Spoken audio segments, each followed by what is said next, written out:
বাইকের তেলের দাম বাড়ার পর থেকে বাইক তেমন বের করা হয় না। পাম্পে তেলের সংকট, আর তেল পাইলে অনেক সিরিয়াল দিয়ে নিতে হয়, অনেক ধৈর্যের পরীক্ষা দিয়ে। তো শুধু অফিসে যাই আর আসি, মাঝখানে 2 দিন বাইক বের করা হয় না। আপনারা আমার ব্লগও দেখতে পারেন না, 4-5 দিন যাবত আমি আমার চ্যানেলে ব্লগ আপলোড দিই না। আর এই হচ্ছে বাইকের অবস্থা। এলাকায় হয়েছে বৃষ্টি, বাইকের যত্নের দিন শেষ। এখন থেকে বাইকের শুধু দেখবেন যত করুণ অবস্থা হয়। তো হালকা একটু বৃষ্টি হয়েছিল আর এই অবস্থা বাইকের। এমন কোনো জায়গা নাই যে ওইখানে কাদা ঢুকে নেয়। তো বৃষ্টির সময়টা বাইকের যত্ন নিতে হয় অনেক, কিন্তু আমরা যে এমন একটা এলাকায় থাকি, এখানে বাইকের যত্ন নেওয়া অসম্ভব। এমনিতে তো যত্ন নিতে গেলে আমাদের অবস্থা খারাপ হয়ে যায়, কিন্তু বৃষ্টির সময়টা একদম বাজে অবস্থা হয়ে যায় রোডের। তো ওই সময় আমরা আমার বাইকের কোনো প্রকার যত্ন নিতে পারি না। এই হচ্ছে বাইকের অবস্থা। একদিন শুধু বাইকটা বের করে নিই, আর একদিন একটু বৃষ্টিতে একটু ভিজছে, তারপর হচ্ছে বাইকের এই অবস্থা। এখানে না দেখাই, বাইকটা ওয়াশ করি, ডিরেক্ট কথা হবে মোটর ব্লগে। তো অনেক দিন পর চলে আসলাম মোটর ব্লগে, দীর্ঘ 5 থেকে 7 দিন পরে। আর তেলের যে দাম, তো এই অবস্থাতে তো মোটর ব্লগটা করা আমার মনে হয় সবচেয়ে ব্যয়বহুল।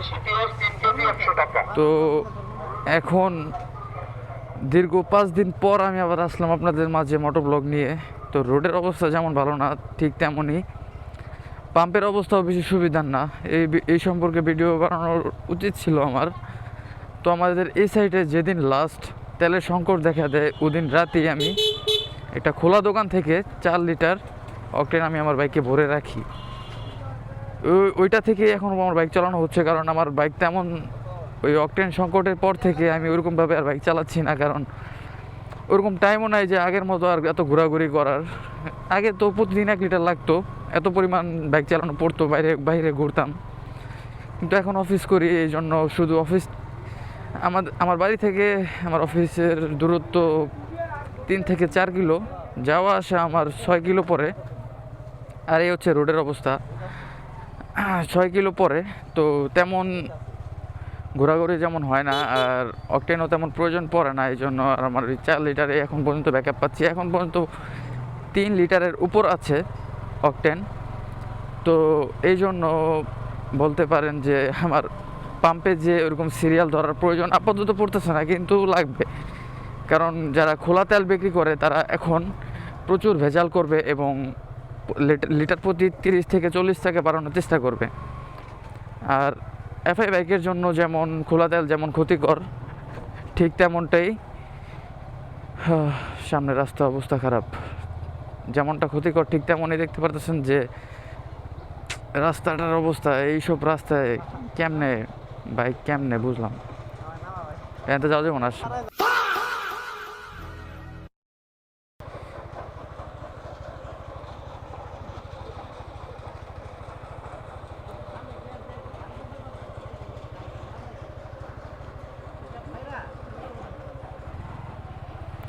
তো একটু বৃষ্টি হইলে আমাদের এলাকার রোডের অবস্থা হয় ঠিক এরকম। তো দেখতেই পারতেছেন এই অবস্থা। তো সকাল সকাল বের হলাম, একটু ব্যাংকে একটু কাজ আছে, এই কাজটা সারার উদ্দেশ্যে বের হওয়া। কিন্তু যেই রোড, এই রোডে এইভাবে বাইক নিয়ে বের হওয়াটা আমার মনে হয়। তো আপনাদেরকেও দেখাই আমাদের এলাকার রোডের কী অবস্থা। আর যেই বিষয় নিয়ে আলোচনা করতেছিলাম, অকটেনটা কি বলবো, অকটেনের বাজারে তো এখন আগুন, খোলা অকটেনের বাজারে। কিন্তু যদি আমি পাম্পে যাই তাহলে আমার একটা লম্বা সিরিয়াল দিতে হবে, তারপর অকটেন নেওয়া লাগবে। কিন্তু ওই সিরিয়ালটা দেওয়ার মতো সময় তো আমার হাতে আপাতত নাই। তো যেই গলিতে যাই ওই গলিতেই পানি। তো যাওয়া রাস্তা তো নাই বলতে পারেন। তো যেখানে যাই ওইখানেই হচ্ছে পানি রোডে। তো এই অবস্থাতে বাইক রাইড কিভাবে করা যায় বুঝতেছি না। তো বাইকের ব্যালেন্সিংয়েও প্রবলেম হয় যদি রাস্তায় এরকম পানি থাকে, কাদা থাকে, কোন জায়গায় ভাঙ্গা, কোন জায়গায় কী আছে এগুলো বোঝা যায় না। তো যারা মিরপুর, উত্তরা, গুলশান, বনানী ওইসব সেক্টরে থাকেন, এই দেখছেন কেমনে ঢুকায় দিল, ওইসব সেক্টরে থাকেন যারা, তারা বাইক চালালে শীত, গ্রীষ্ম, বর্ষা সবসময় আপনারা একভাবেই বাইক চালাতে পারেন। কিন্তু আমরা যারা এই যে একটু আশুলিয়ার ভিতর সাইডগুলোতে থাকি, তাদের এইসব জায়গার যে রোডগুলো আছে এগুলো দেখতে কি করস, হটস্পট নিছস? আমার তো এমবি বেশি নাই। তো এই হচ্ছে রোড। এত অফরোডিং তো বলা যায়, চাকা স্লিপ করলে কন্ট্রোলে রাখা যাবে কি না এটা নিয়ে আমি একটু দ্বিধাদ্বন্দ্বে আছি। তো রোডের অবস্থা প্রচুর খারাপ। আর কয়টা রাস্তায় বা চেক দিয়ে যাওয়া যায়, এতটা বাজে একটা রোডের অবস্থা হয়ে যায় যখন বৃষ্টি হয়। আর বৃষ্টি না থাকলে অ্যাভারেজ চলে, বাইক চালানো যায়, কিন্তু এভাবে বাইক রাখলে বাইকের যেমন জং ধরবে ঠিক তেমনই বিভিন্ন পার্টসে সমস্যা হইতে পারে। তো একদম বলতে পারেন পুরো এলাকাটা এরকম, কিছু কিছু জায়গা বাদে পুরো এলাকাটা এরকম কাদা কাদা হয়ে যায়। এত পরিমাণ ধুলাবালি রোডে থাকে উড়ে, বৃষ্টি হলে এগুলোই কাদার রূপ নেয়। তো এখন রোডে এরকম বাইক দেখা যায় না, কারণ অকটেনের সিরিয়াল দিয়ে অকটেন নিতে হয়। আর সিরিয়াল দেওয়ার মতো যেমন আমার সময় নেই, ঠিক এই জন্যই আমার খোলা বাজার ছাড়া অকটেন নেওয়ার মতো। এই দেখ চাকা স্লিপ করতেছে, গাড়ি নাচে কেমনে, গাড়ি তো সেই নাচা নাচতেছে, কোনো রাস্তায় নেই এইভাবে ছাড়া। কি একটা অবস্থা, সামনে যেদিকে তাকাই শুধু ওইদিকেই পানি, কাদা। জানি না কতক্ষণ ব্যালেন্স ধরে রাখতে পারবো এইসব জায়গায়। যাদের স্পোর্টস বাইক, টর্ক বেশি, তারা জানি না কি করে, ব্যালেন্স রাখতে পারে কি না। আমার কমিউটার বাইক, তাই তো আমার মাঝে মাঝে প্রবলেম হয়ে যায়। আল্লাহ আল্লাহ তুমি বাঁচাই রহমত করো।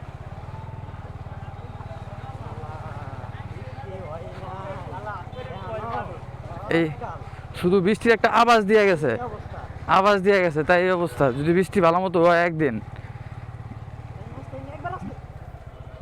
আমি হ্যান্ডেল একদম নরম করে ধরে রাখছি। তো বাইক চালানোটা কতটা রিস্ক, যারা আমরা এই বাদাইলের মধ্যে থাকি তারাই জানেন। তো এই ব্যবস্থাতেও আমাদের চালাতে হয় প্রয়োজনের তাগিদে। আর আমি তো মোটর ব্লগার, সেই ক্ষেত্রে ব্লগ না করলে তো থাকতেও পারবো না। 5 দিন এমনিতেই ব্লগ করি নাই, তো যেই পরিমাণ কষ্ট হয়েছে আমার এই কয়দিন, বিশ্বাস করবেন না, মনে হয় আমার লাইফ থেকে একটা পার্টস মিসিং।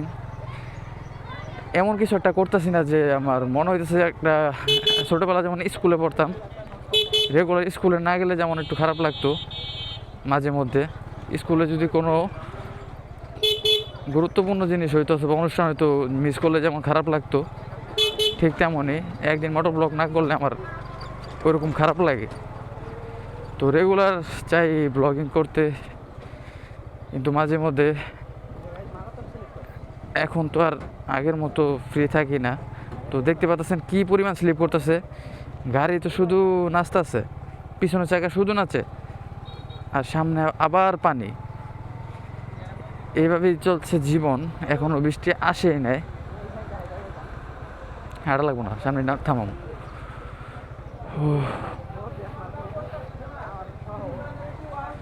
তো এই হচ্ছে রোড। আর আপনাদেরকে এত খারাপ রোডের ভিউ এবং ভিডিও না দেখাই আমার উচিত ব্লগটা এখানে স্টপ করে রাখার। এইসব আবার দেখতে দেখতে আমরা ব্যাংকের কাছাকাছিও চলে আসছি। তো দেখি টাকা পাই কি না, যদি না পাই তাহলে তো পুরো ব্যর্থ। এত প্যাক কাদা ঠেলে বাইকটা নিয়ে এখানে আসার কোনো মানে হইতো না। তো ইসলামী ব্যাংকে এটিএম বুথে আসলাম, কাজটা শেষ করি, তারপর আবার আপনাদের সাথে কথা হবে।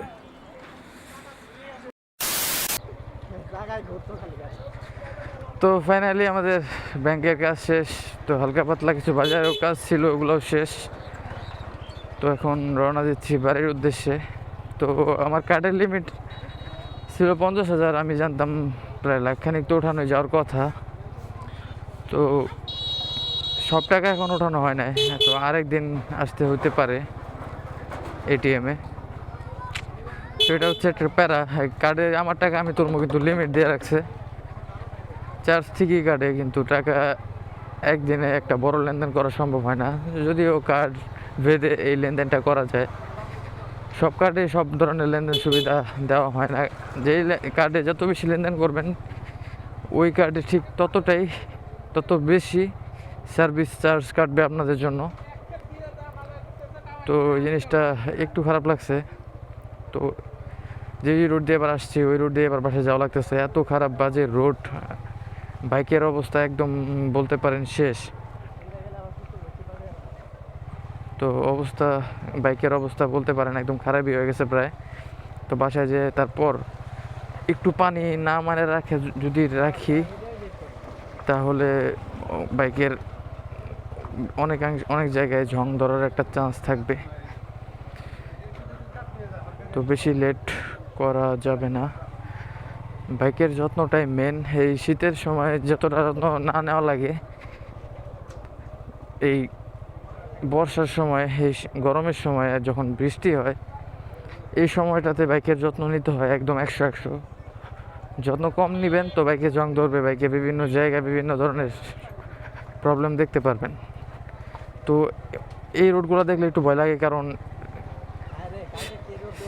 স্লিপ করার একটা চান্স থাকে। আমরা মিরপুর যখন যাই, তো গলির মধ্যে যে রোডগুলো, ওই রোডগুলো দেখলে এমন একটা আফসোস হয়, কিছু করার নেই। আর আমাদের এখানে এই যে পাকা রোডগুলোর মধ্যেও কাদা থাকে, কাদা, তারপর পানি। আরে ঢালাই মারা রোড দেখছিস তুই অবস্থা, তে কি লাভ? এই যাস না, নিচে ঢালাই, কিন্তু কে বুঝবে এটা ঢালাই রাস্তা?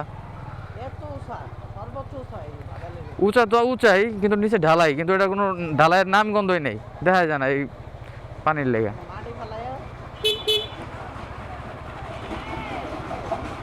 তো কি আর বলবো, বাইক রাইডিংয়ে রোড ভালো না থাকলে মোটর ব্লগ যেমন জমে না, ঠিক তেমন রোড খারাপ থাকলে বাইক বের করারও মন মানসিকতা ঠিক থাকে না। বাইক পড়ে যাওয়ারও একটা চান্স থাকে, যেমন একটা অ্যাক্সিডেন্ট ঘটারও একটা চান্স থাকে।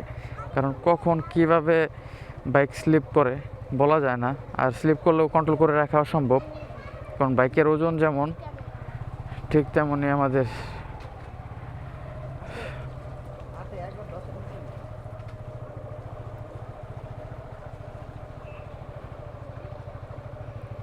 তো এই হচ্ছে অবস্থা। পায়ের অবস্থা তো আরও খারাপ, বাম্পারের উপর পা রেখে তারপর আমাদের বাইক চালানো লাগতেছে। আর এর নিচে বাইক চালানো আর কত স্পিডে চালানো যায়, কত কম স্পিডে চালানো যায় বলেন, আপনারাই বলেন।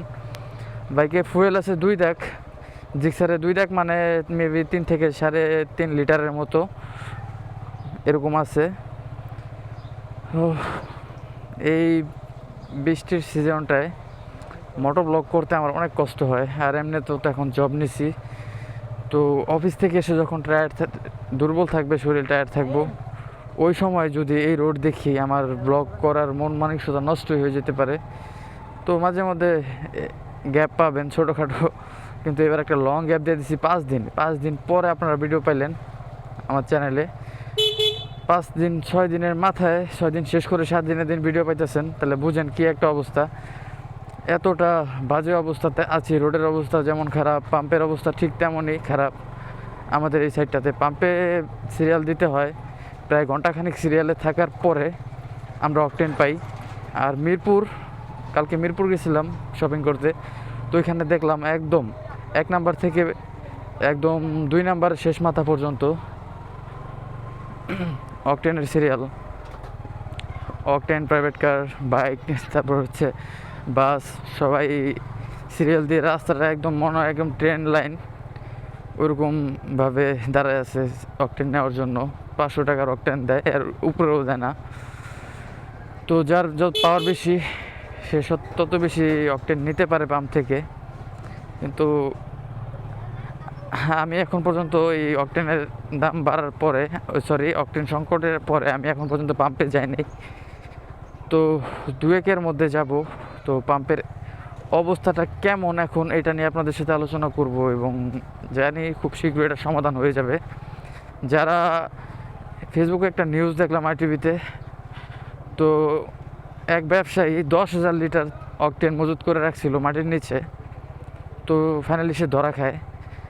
তো এই সংকটটা কিন্তু আসতো না, 10,000 লিটার কিন্তু কম না। তো আমরাই আমাদের সংকটটা, কৃত্রিম সমস্যা আমরাই আমাদেরটা তৈরি করি।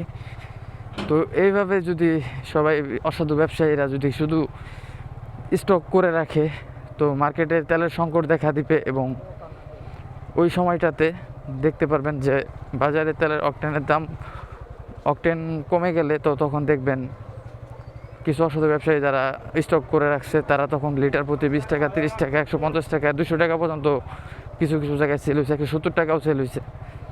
তো এইভাবে তো আর হয় না, এটাই। তো আমরা চাই যে আকাশ তো মেঘলা হয়ে গেল, বৃষ্টি আসার একটা সম্ভাবনা আছে, আবার রোড খারাপ হবে, আবার এই যদি আল্লাহ টাকা পয়সা দেয় কী করবো, সবার আগে এই এলাকাটাই ছাড়ুন। এলাকা যদি ঠিক হয় তারপর আবার এলাকায় ব্যাগ আসমু, এইভাবে আর হয় না। তো এই ছিল আজকের ব্লগ, ডেইলি লাইফ ব্লগার। তো এলাকার বাইরে তো তেমন যাওয়া পড়ে না, আর তেলের দাম তো বেশি, এই জন্য টুকিটাকি কাজে এবং অফিস যাতায়াতের জন্যই আমার বাইকটা ইউজ করি। তো আজকের ব্লগটা এই পর্যন্তই, সব ভালো থাকবেন, আল্লাহ হাফেজ। আয়। তো এখানে মসজিদের এখানে দেখলাম যে পোলাপাইন মসজিদে পরিষ্কার করতেছে, তো এই ফাঁকে একটু আমার বাইকটা পানি মেরে রাখি।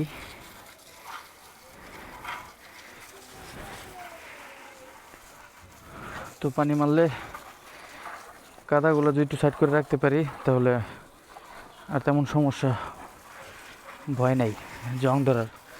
তো ভালো হয়েছে যে ওদের দেখতে পাইছি।